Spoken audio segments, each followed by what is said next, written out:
You are watching Ask the Instructor. Absorb the knowledge. Become the expert.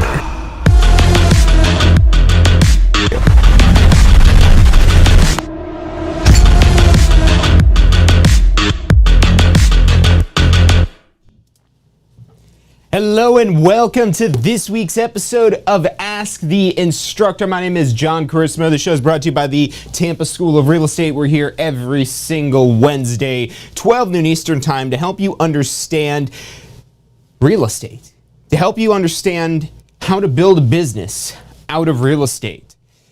You know, you might be coming from a background of, perhaps never doing sales. Maybe you've never done marketing. Maybe you've never had to do customer service. Maybe you've never done real estate. Maybe you've never even bought your own home. Can you do real estate? And the answer is yes, absolutely. But one of the key essential elements of a successful business, not just in real estate, but in general, is having trackable goals. So what we're going to be talking about today, and this is going to be things that are applicable whether you're brand new to real estate or you've already been practicing real estate for some time, because the way that you create these goals in a measurable fashion that you could hold yourself accountable to and where you'll have checkpoints, that's what truly creates success, because you control as much of the environment as possible because you have an intentional plan. So don't go anywhere. My name is John Charisma. You're watching Ask the Instructor.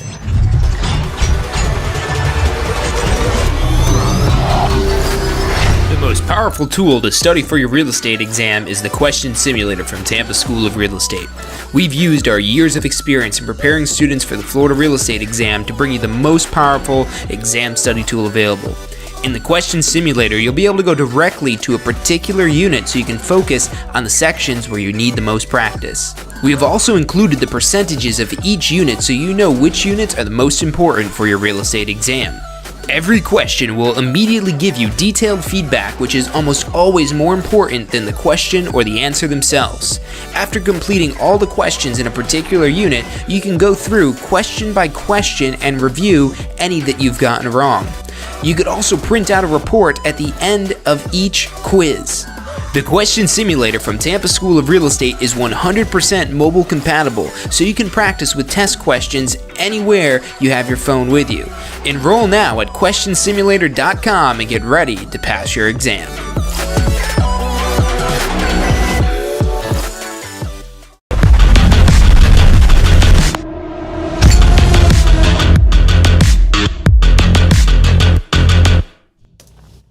Hey, welcome back to this week's episode of Ask the Instructor. My name is John Charisma. The show is brought to you by the Tampa School of Real Estate every Wednesday, 12 noon Eastern time. Make sure you're subscribed. Hit that bell icon, because whenever it is we have new content to help you enhance your real estate career, to even just get your real estate career off the ground in the first place. We want to be your resource to take you as far as we can. At Tampa School Real Estate, we're not just interested in getting you to take a course or getting you to pass an exam. We're interested in helping you change the future of your life, to help you build your real estate empire. We're thinking big, and we hope you are as well. But let's get into today's topic, because in order to execute on that big thinking, you've got to have trackable goals. Welcome everybody that is tuning in as well. Of course, as always, over on Facebook, we've got our live chat loaded up. Let me go ahead and see if I can get YouTube loaded up on here in case anyone's watching on YouTube. You know, I'm super big on affirmations. That's actually one of the first things that I learned in real estate. It wasn't actually how to sell real estate, it's how to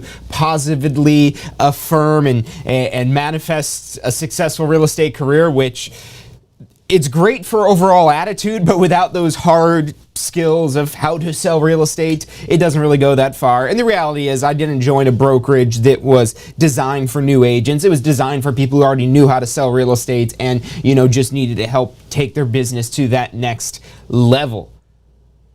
But again, going back to affirmations and trying to create intentionally that future that you desire, I'm super big on, putting that information out there. So feel free to drop in the comments in the chat if you want to share it with everyone over on Facebook, to output that into the universe. Drop that in as a comment, what some of the goals are that you're trying to achieve in 2022. And if you haven't thought about goals yet for 2022, it's okay. There's still a few weeks before 2022 gets here, but you don't want to run into 2022 without a plan. Look at what the last couple of years have done to us. You better make sure you have a plan of attack, a plan of action that you're going into 2022 with, and something that's trackable, that you could hold yourself accountable to, because that's going to be the difference maker between a goal that is just a dream, something that never becomes a reality, and something that you're actually translating into something real, something tangible, something that you're doing that is changing the world in maybe some small way, or maybe an even bigger way. There's a lot of things that you're truly capable that you probably don't even realize.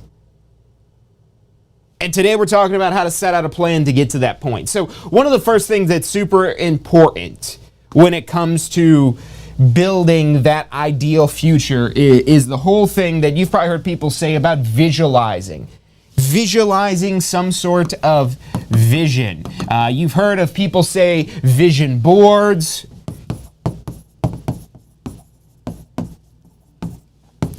You might be visualizing your future. Apparently, I think visual. But you got to have some sort of big picture. Big picture, long term,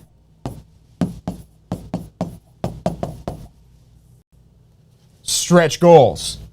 Something that's going to really challenge you, to push you, to drive you, to get you excited, to want to get out of the bed in the morning, to want to work, to want to stay up late working on your business, on making it better, on making it more profitable, on increasing your return on investment, on being able to build a better future for yourself, for your family, for the future generations, whatever it is that you're trying to accomplish.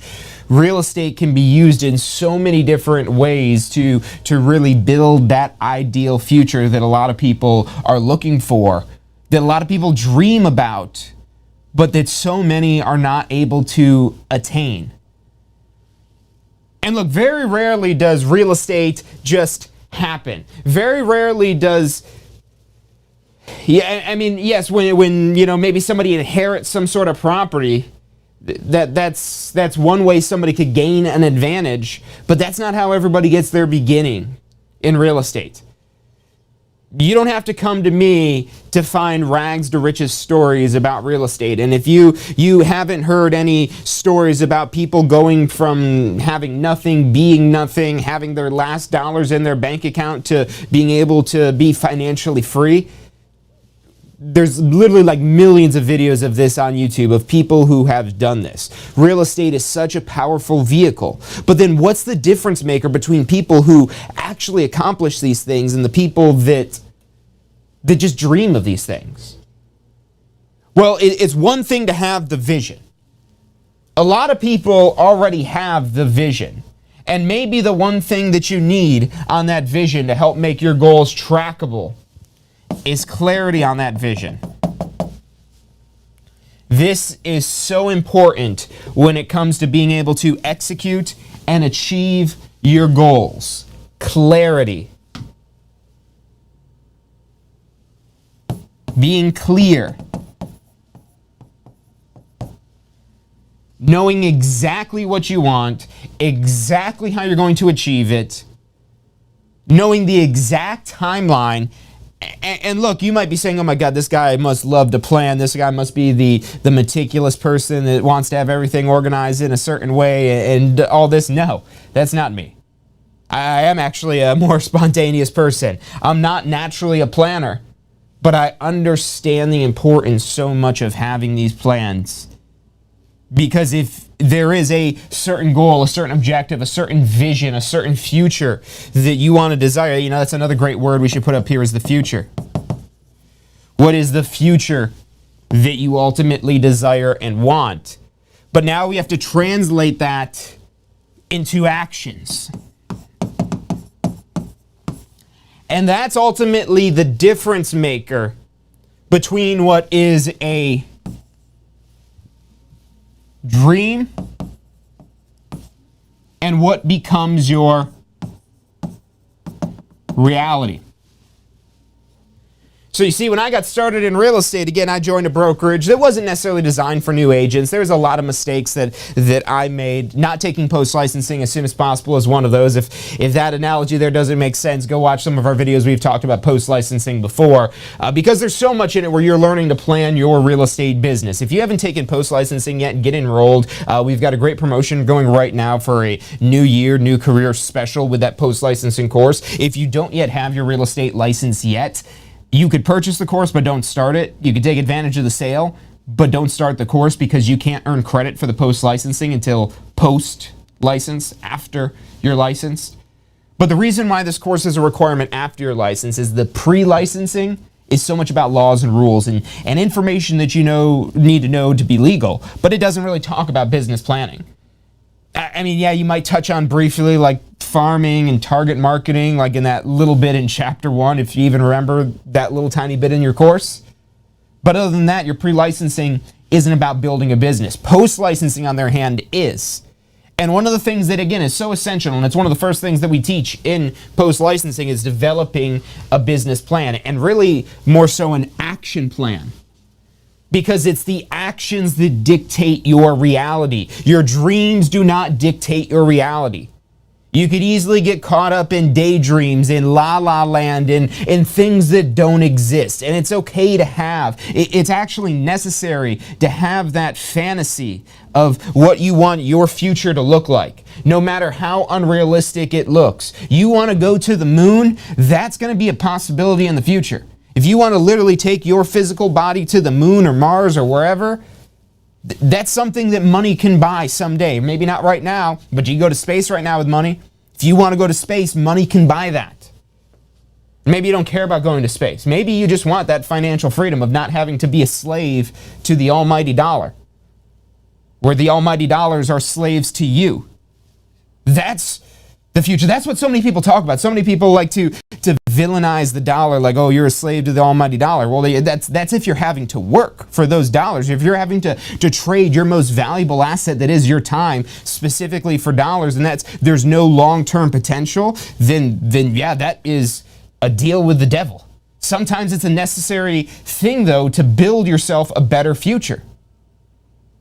To be able to have something where you could invest, and you could do this even in employee roles. A lot of employee roles, there's not as much upward potential as you have as running your own business, especially as what you could do with, say, a real estate license.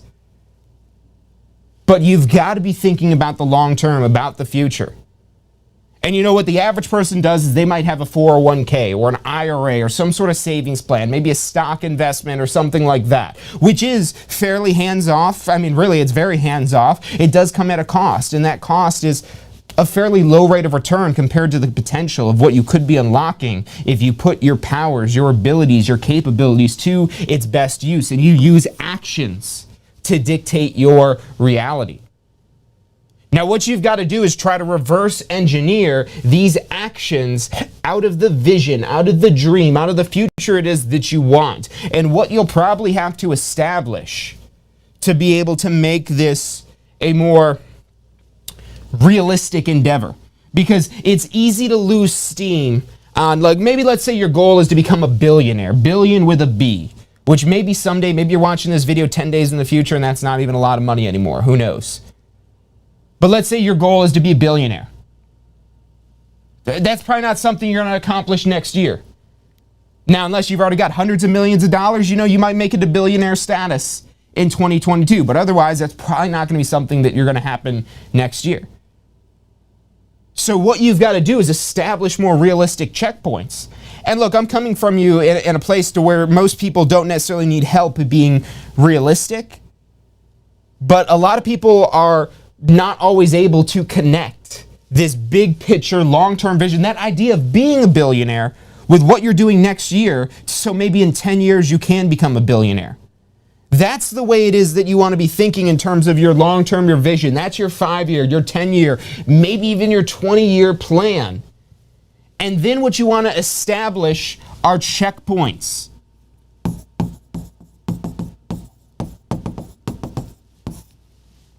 Your checkpoints are going to be essentially your targets.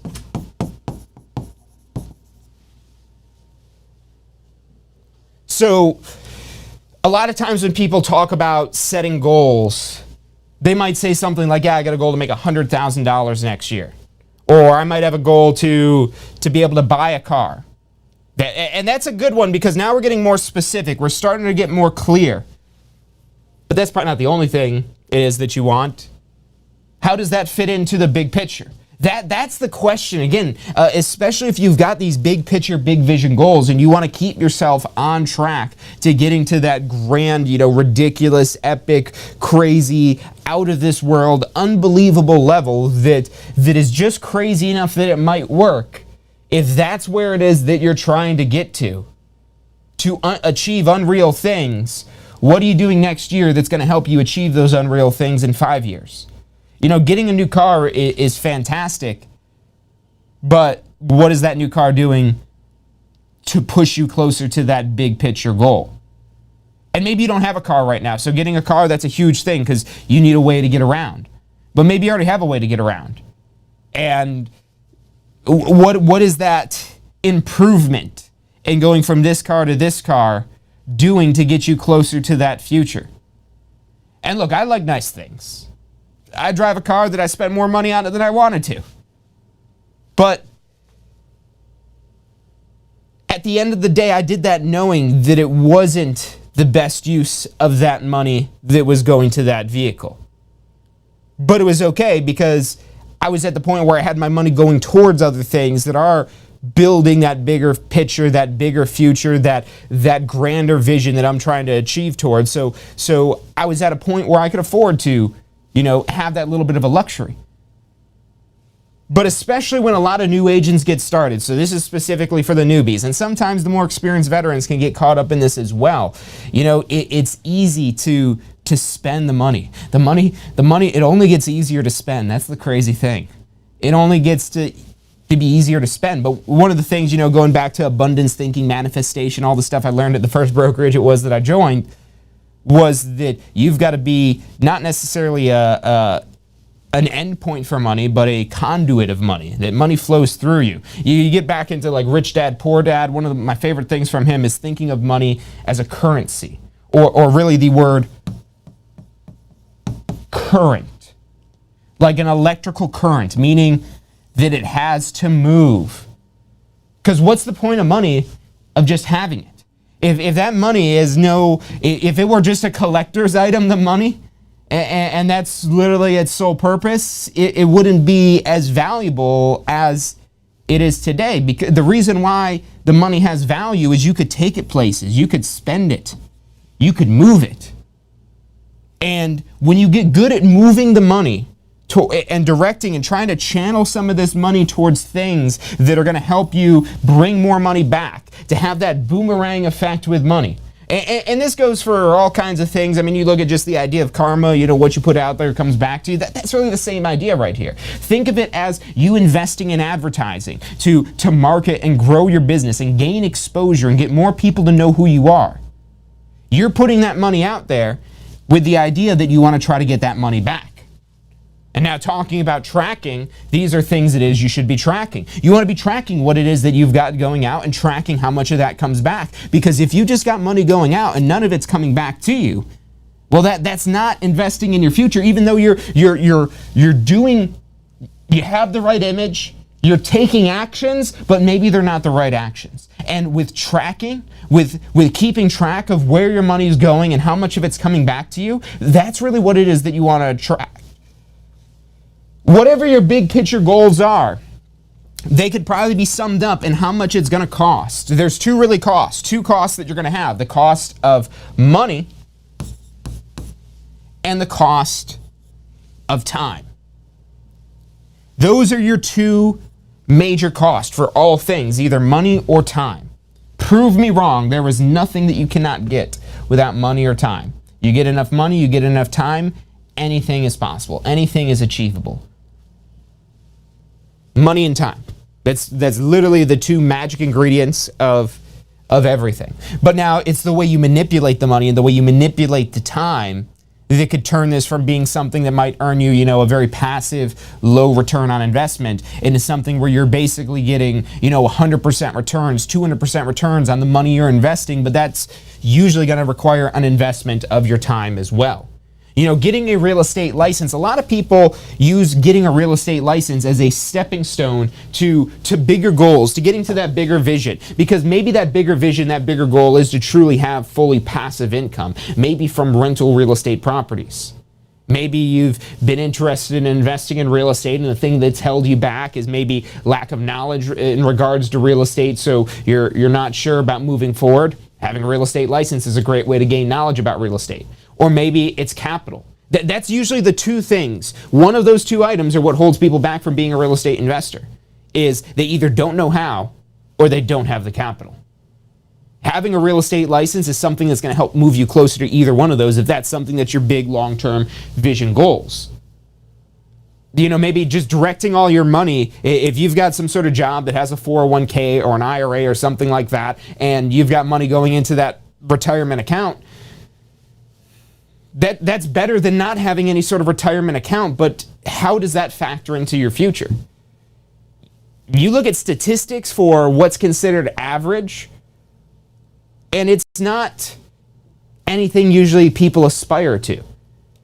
And I say that with not necessarily to sound condescending, but the aspirations, the dreams, the visions, they usually don't match any definition of average.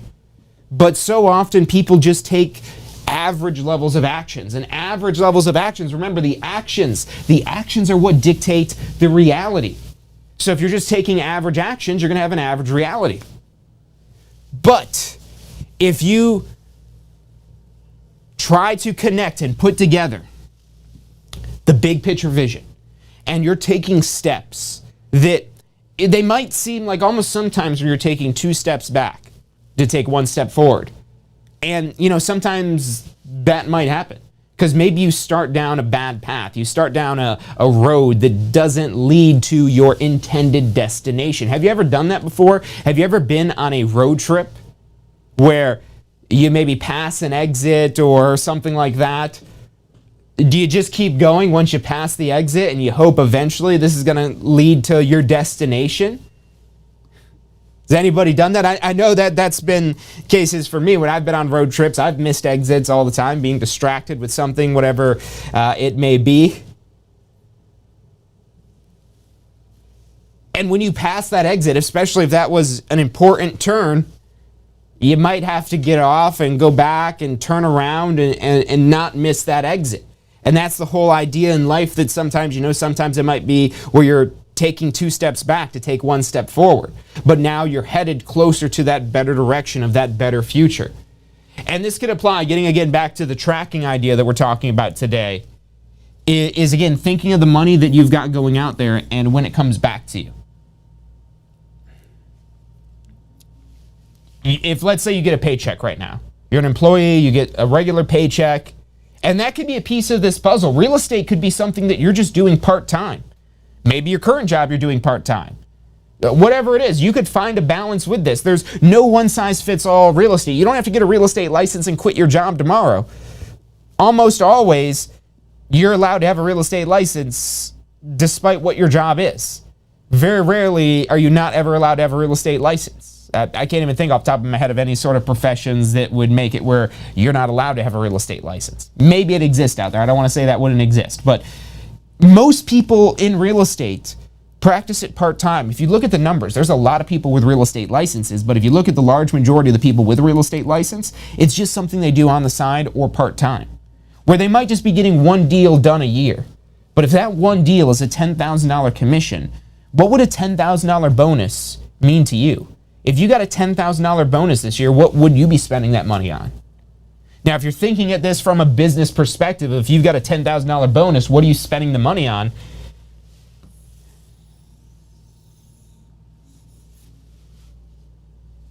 if you just want to stay, with the balance it is you have right now, doing real estate part-time to make some extra money, and, keeping your job, you don't have to be necessarily as heavy as reinvesting this money into your business. If you're trying to build something bigger and faster, you want to have that, snowball effect of building something into something bigger. But, take that $10,000, where is that money going? Is it all going towards things? Are you just using that money to buy a car? And, maybe your car is an embarrassment. And I say that meaning that you can't get to appointments because you're not sure whether or not the car is going to work. From a professional perspective, that's not something that you want your clients to experience. Hey, sorry, my car wouldn't start, so I can't show your house today. Definitely not something you want. In that case, you do need a new car. You need a better car. You need reliable transportation that looks like you know what you're doing. You don't need to be driving Ferraris and Lamborghinis or whatever. You start making big money in real estate, you've got some extra money to direct towards that, go for it. But especially when you're getting started, that car is not going to be the difference maker in whether you sell real estate or not. I've seen so many people, myself included, where you get sold probably by the car manufacturer, the car dealer, the car salesperson. One of them sells you this idea of, your status that you'll have with this vehicle. And, vehicles can be a status symbol, but really, it doesn't usually make that big of a difference, at least not in a business sense. So, don't buy the car for the sake of, I need to have this car to get clients. No, that's not the case. As long as the car is present, it could be like a Honda Civic. As long as it looks nice, it's clean, it gets you where you need to be on time, it'll get the job done until you can afford to have that impressive vehicle. Now, maybe all you're doing this for is that impressive vehicle. Maybe that is your goal of real estate. And you don't want to work in real estate full time, you just want to use it to get that fancy vehicle. You could do that.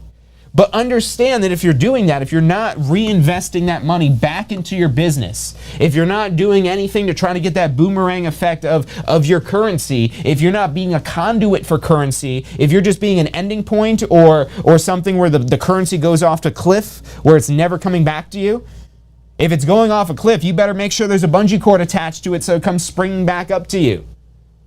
And so that's, again, where you want to think about, how am I using this money to grow my business? This could be things such as closing gifts that you're giving to clients to keep yourself top of mind. This could be, right now we've got the holidays going on.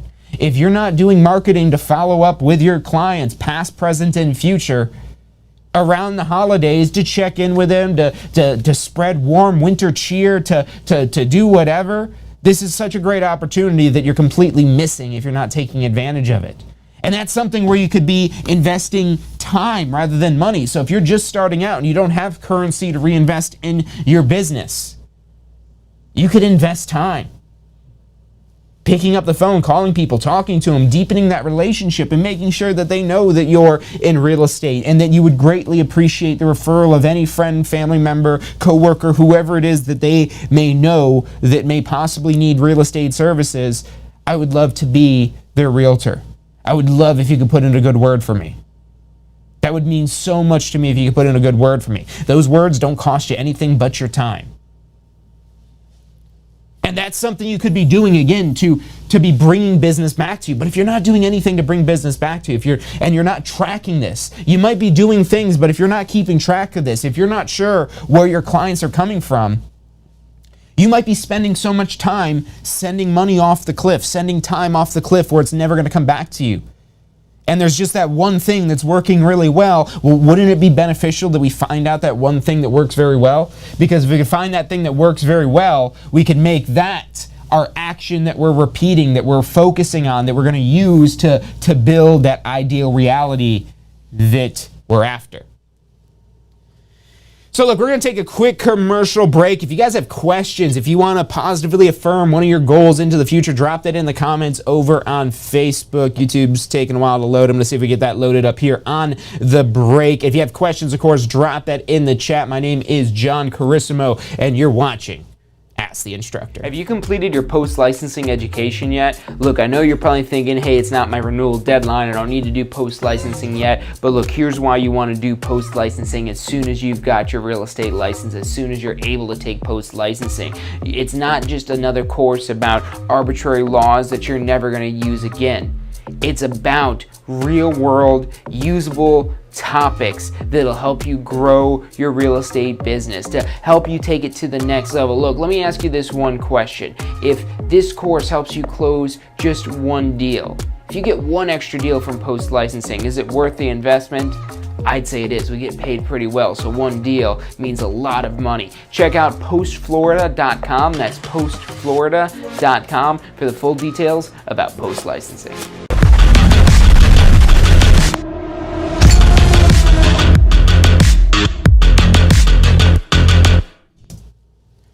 Hello and welcome back to this week's episode of Ask the Instructor. My name is John Christopher, and this show is brought to you by the Tampa School of Real Estate. We're here every single Wednesday, 12 noon Eastern Time. If you're not yet subscribed, go to our website, drop in your email address, and then whenever it is that we go live, we'll send you out an email so you get a notification and you don't miss out on any of this content. You can always watch the replay later, of course, as well.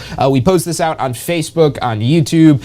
If you're watching on any of those platforms and you prefer to watch on there, just hit that little bell icon. It'll give you notifications whenever it is that we have new content. And if you like today's episode about business planning, about goal setting, about being able to track your goals, about thinking bigger picture, let us know in the comments, but more importantly, hit that thumbs up button so we see which videos you want to see more of, what content is going to be most beneficial and most helpful for you achieving a better real estate future. At the Tampa School of Real Estate, our goal is to help you build your real estate empire, not just take a course, not just get a license, not just pass an exam, but to build a real estate empire, whatever that definition is for you.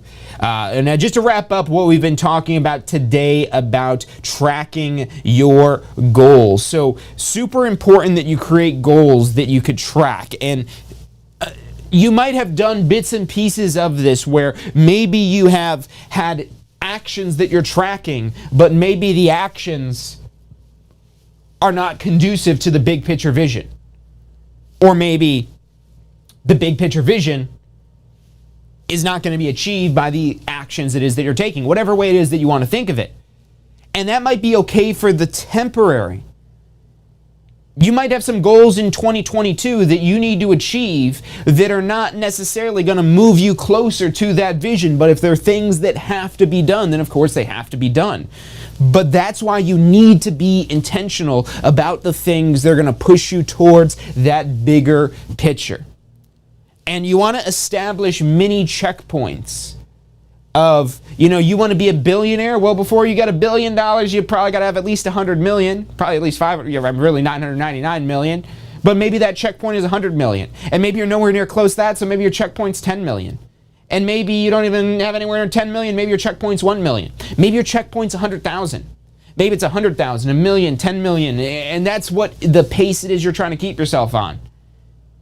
It's okay to stretch yourself. It's okay to push yourself.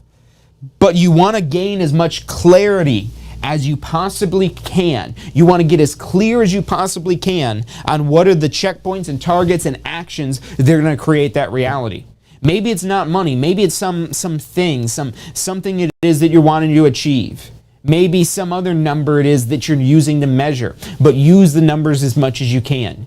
Use the ideas of what it is that you want. Make them real. Understand how much it costs in money, in time, and then translate that down to a timeline with checkpoints and different levels of action, because the things it is that you're doing to get you to the first checkpoint shouldn't be the same things that get you to that second checkpoint, because it's not really a checkpoint if you just have to keep doing the same thing.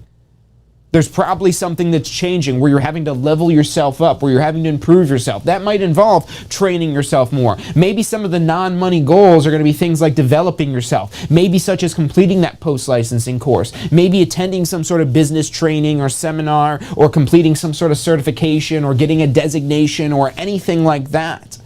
Those are goals that are not necessarily earning you money. Maybe getting some certification or some sort of training. For example, maybe you don't even have a real estate license yet.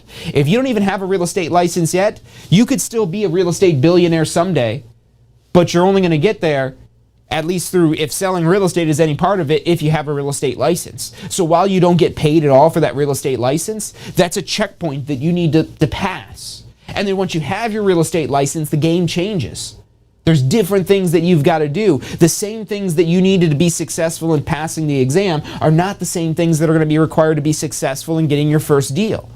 And getting your first deal is going to be very different than building a sustainable, scalable system that produces deals on a regular occurring basis.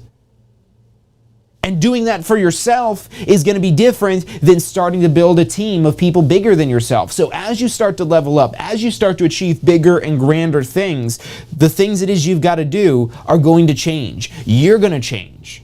You constantly morph and ebb and flow and become a different version of yourself every day, and your environment is a big influencing factor on that. That's why you hear things like, oh, you're the sum of the people that surround you and things like that. But there's another thing that drives your future. It's not just your environment around you. It's you. It's your actions. Because again, the biggest thing that changes your reality, your future, is the actions that you're taking. And the level of action it is that you're taking is what is going to produce that desired future. So I want to thank everyone for tuning in today. I hope this has been beneficial and helpful in helping you plan out your 2022, or maybe you're watching this in a later future. You know, I think what we've talked about today is going to be pretty timeless, not just related to next year that we've got coming up here. So if you're trying to build a better future, it doesn't even have to be at the end of the year. This is something you want to be revisiting and reviewing on a regular daily basis. It doesn't have to be the end of the year. You just got the whole world getting on board with this right now. So if you want to help with a little extra push, a little extra momentum, it's trending that you know, you got a New Year's resolution that you're trying to build a better future. And that momentum, you could be the one that actually follows through with their goals because you're tracking them, because you're making yourself accountable for them, because you're taking the actions that will create a new reality for you. So thank you again for tuning in today. If you've liked today's episode, again, press that thumbs up button so we know to do more episodes just like this. Make sure you're subscribed. Hit that little bell icon. We'll be back on Friday for this week's episode of State of Real Estate, our weekly mastermind to help you grow your real estate business. I want to thank you again for tuning in this week. If you have questions about obtaining your real estate license, completing that post-licensing requirement, prepping for your real estate exam, starting your own real estate brokerage, how it is that you level up your real estate business, give us a call, 813-333-2676. Again, that's 813-333-2676. We have advisors standing by to answer any questions you have and assist you in any way that they can. That's all the time we have for today. Thank you guys for tuning in, and I'll see you on Friday for State of Real Estate. Are you studying for your Florida real estate exam? If you are, you need to check out our Pass First Try strategy. You're going to love this. It's 4 steps that we break down the process to study for your Florida real estate exam. So you're set up to pass your Florida real estate exam because that's what you're studying for, right? To pass your exam. It's 4 steps. Number 1, you learn the information. You've got to learn this to be able to pass the exam, but it doesn't stop at learning. Step 2, you've got to reinforce the basic, simple, key concepts. As you learn this information, keep reviewing the simple things. You don't need to know everything, but you got to review these basic key concepts. Step 3, you've got to test your knowledge. The exam's going to test your knowledge, so if you don't test your knowledge in advance, you won't find out if you know what you think you know until you take the exam. And then step 4 is be confident and prepared, because even if you know this material, you need to be confident that you know the material. Check out the full strategy at passfirsttry.com. That's passfirsttry.com.